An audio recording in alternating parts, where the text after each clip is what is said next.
namanya? Kita bisa menggabungkan daripada antara kebaikan-kebaikan itu dengan kita taat kepada Allah. Maksudnya apa? Jadi kebaikan-kebaikan itu yang bersumber daripada ridho dan perintah-perintahnya Allah, bukan yang disalahkan Allah. Karena ada kebaikan yang tidak sejalur dengan Allah, ada kebaikan-kebaikan yang tidak sejalur dengan Allah. Kita ngasih duit sama 1 juta sama, tapi bedanya inikah di jalan Allah atau ini tidak di jalan Allah. Mungkin ini maka orang, karena biar orang itu senang, biar orang itu bahagia. Tapi yang satu dikasihkan kepada fakir, miskin, anak yatim atau pesantren. Sama-sama ngasih duit, tapi yang ini yang akan menemani kita nanti di yaumil akhir. Sama-sama ngasih duit. Makanya jima'ul khairat, kumpulan kebaikan itu yang apa? Yang nahriru bi ta'atillah, yang tujuannya adalah kita taat kepada Allah Subhanahu wa taala. Jangan sia-siakan daripada kemampuan-kemampuan kita. Usul takwa ittiqa'u syirk. Dan yang menjadi tingkatan yang pertama, takwa itu adalah kita itu menjauhi syirik. Syirik musyrik ya. Syirik yang pertama ini. Tingkatan takwa itu kita menjauhi syirik. Kadang-kadang kita cuma mendengar di dalam khutbah itu ittaqullah. Tapi yang dimaksud takwa apa? Ya ini, yang pertama yang disebut dengan takwa yang sering kita perdengarkan, yang kita dengarkan di setiap minggunya adalah yang pertama, kita harus menjauhi syirik. Syirik zahar maupun syirik yang syirik yang akbar ataupun syirik yang kecil. Syirik yang kecil apa? Kalau kita membanding-bandingkan hati kita dengan Allah. Kadang kita sering mengamalkannya. Apa? Begitu kita dipanggil subuh, Allahu Akbar, dengar kita, bangun kita, biasa saja. Tapi begitu kita di WA atasan kita, jangankan subuh, jam 3 aja kita berangkat, itu syirik. Kenapa? Membandingkan. Karena tidak takut kepada Allah, tapi takutnya kepada makhluk. Syirik, makanya harus banyak istighfar dan kita mengucapkan kalimat thayyibah. Kadang-kadang lebih takut kepada makhluk daripada kita takut kepada Allah Subhanahu wa taala. Dan itu tertanam dalam pikiran kita, Pak. Saya yakin semuanya merasakan seperti itu. Bahkan yang lebih hebat lagi, takut gak makan. Itu luar biasa. Ini kenapa saya ngomong begini, karena kajiannya begini ya Pak ya. Bukan nyindir siapa-siapa, enggak ya. Nah, kajiannya kan tasawuf, mintanya kan begitu. Saya kasih begitu. Kalau ngaji fikih lain lagi kan. Kenapa? Ada yang takut miskin, takut gak makan, gak takut itu. Sampai sakit pun berangkat kerja, tapi sholat gak sampai, ngaji mingguan gak nyampe, tapi kerja paling pertama takut kalau nanti gak dikasih makan. Padahal rezeki, ini kalau orang tasawuf, rezeki itu sudah digariskan oleh Allah, sudah ada di Lauhul Mahfuz.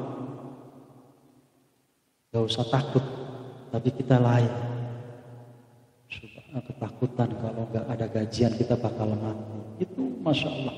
Makanya latihannya itu mujahadah, sebelumnya taubatan nasuha, terus mujahadah sampai qullah dan huslah, sampai kita sampai ke takwa. Yang pertama takwa itu adalah menjauhi syirik. Masya Allah, itu syirik hati. Apalagi syirik akbar. Kita percaya dengan keris, kita percaya dengan batu, kita percaya dengan diri kita sendiri, yakin bahwa semuanya karena saya. Kalau saya enggak ini, ya enggak apa-apa.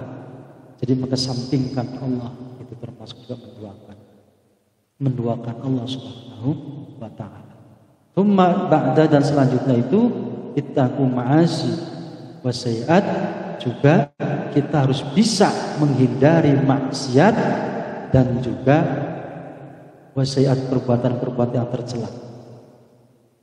Jadi yang disebut dengan takwa itu Pak, yang pertama harus jauh dari syirik. Yang kedua kita harus bisa menghindari maksiat dan juga perbuatan yang tercela. Dan summa ba'da dzalika suhbat, dan juga adalah menjauhi daripada suhbat, barang-barang yang samar. Suhbat ini memang tidak masuk neraka atau surga Pak, tapi bisa membuat kita malas ibadah. Makanan-makanan yang samar-samar antara halal dan haram itu memang tidak ada hubungannya dengan surga neraka, tapi membuat kita malas ibadah. Kita jadi panitia maulid, kita jadi panitia halal bihalal, atau kita jadi apapun untuk kebaikan, tapi kita mengambil dari seperti itu yang tidak jelas, itu termasuk syubhah. Dan akibatnya masuk ke darah kita, ke istri kita, ke anak kita, itu yang akan menutup pori-pori keimanan kita. Hati-hati. Karena itu antara boleh atau tidak, karena dalam Al-Qur'an jelas, enggak jelas.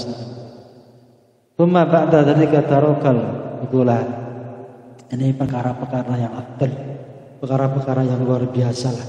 Makanya ini menjadi pelajaran-pelajaran kita kalau misalkan kita pengen dekat dengan Allah Subhanahu wa taala. Ini luar biasa Pak ya. Kita kelasnya masih jauh sekali. Makanya kalau ada orang-orang yang sok-sokan menyalahkan ulama kita, apalagi sekelas imam-imam kita itu, Imam Ghazali, Imam Syafi'i, atau guru-guru kita yang di Indonesia, Masya Allah. Ini suatu hal yang sangat bodoh sekali lah. Karena ilmu kita mah belum seberapa, ibadah kita mah seberapa. Hebatnya apa sih kita ini ya? Sudah ngomongin bid'ah, sudah ngomongin orang untuk menghalang-halangi. Apa sih hebatnya kita? Apa sih kita di hadapan Allah? Mungkin nggak dilihat bisa. Ya kan Pak ya? Gaya kita apa? Mungkin kita andelin Jumatan aja kita nih ngaji Yasin bareng. Yang lainnya zikir hati gak pernah, tahajud gak pernah, sholat duha gak pernah, baca Quran, sholat wajib puyeng kepalanya. Terus apa yang mau kita andalkan di hadapan Allah? Harta, jabatan.